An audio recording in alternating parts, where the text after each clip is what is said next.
টেটা সহ দেশীয় অস্ত্র নিয়ে নৌ পুলিশ, কোস্টগার্ড ও মৎস্য বিভাগের কর্মকর্তাদের ওপর হামলা। মেঘনা নদীর বরিশালের আলীগঞ্জ এলাকায় নিষেধাজ্ঞা অমান্য করে মাছ ধরছিল জেলেরা। খবর পেয়ে অভিযানে যান কোস্টগার্ড ও মৎস্য বিভাগের কর্মকর্তারা। এ সময় দেশীয় অস্ত্র নিয়ে তাদের উপর হামলা চালায় জেলেরা। এতে মৎস্য কর্মকর্তা সহ কয়েকজন আহত হয়েছেন। হামলার ঘটনায় জড়িত 7 জনকে আটক করে যৌথ বাহিনী।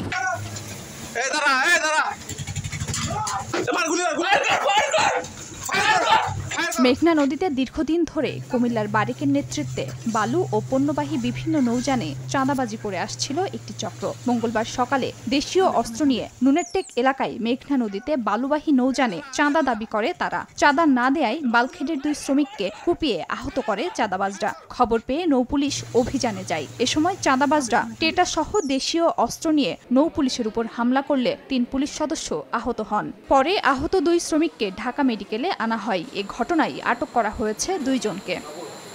খাদিজা স্বপ্না, সময় সংবাদ।